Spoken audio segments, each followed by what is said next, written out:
Alright, so we have our next video, which we're going to be doing just example problems where we have to use our mechanical energy equation to solve for springs and oscillating objects. So we have example 7.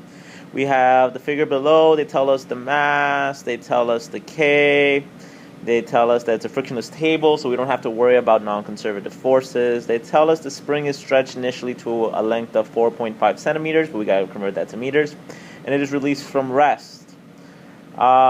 Because it's a frictionless table, we know that the initial mechanical energy has to equal the final mechanical energy. They give us the mass, the K, the displacement, and they tell us that it's released from rest, so the initial velocity is 0 meters per second. For the part A,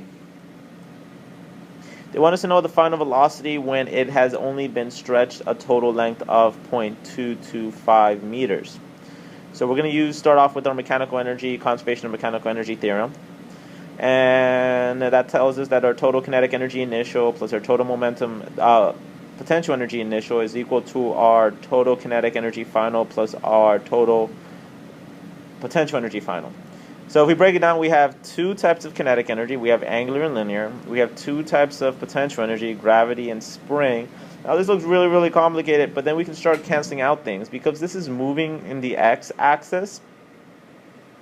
First of all, well, before that, it's not even spinning. We're not talking about a rotating object. It's a ball or an object, but it's not rotating, so there is no angular kinetic energy, so we can ignore that.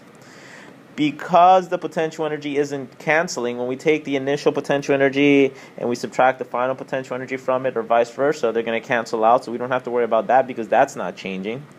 So it really comes out to our linear kinetic energy plus our spring potential energy is equal to our final linear kinetic energy plus our final spring potential energy.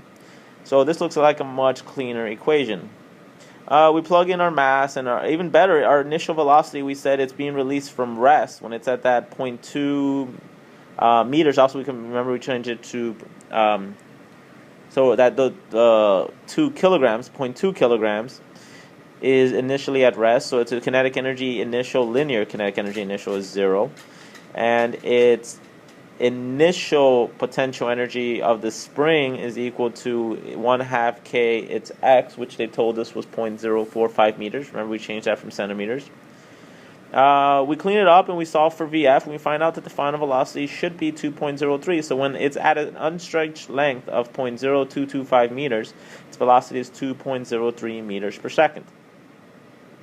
For part B, it's the same thing, except they want us to find it when it is at its equilibrium state. When it is at its equilibrium state, it's pretty much the same thing. We don't have to worry about angular kinetic energy. We don't have to worry about the kinetic energy initial because it's going to be 0. So basically our equation becomes our potential energy of the spring is going to equal our final kinetic energy, because when it's back at equilibrium, it has all its potential energy has been converted. And then we solve for VF, and we find out that it's 2.35 meters per second. That VF is actually its maximum velocity because that's its velocity at equilibrium. That's when the kinetic energy is the highest. In this next slide, we're going to take it a little further, even though the question doesn't ask us to analyze this.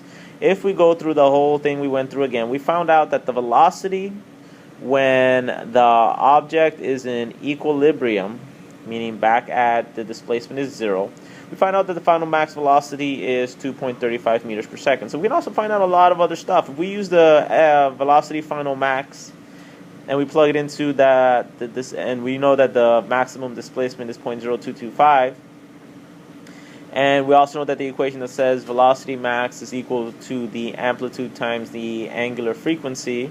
The angular frequency is equal to the maximum displacement. We can calculate that the angular frequency is 104.44 radians per second.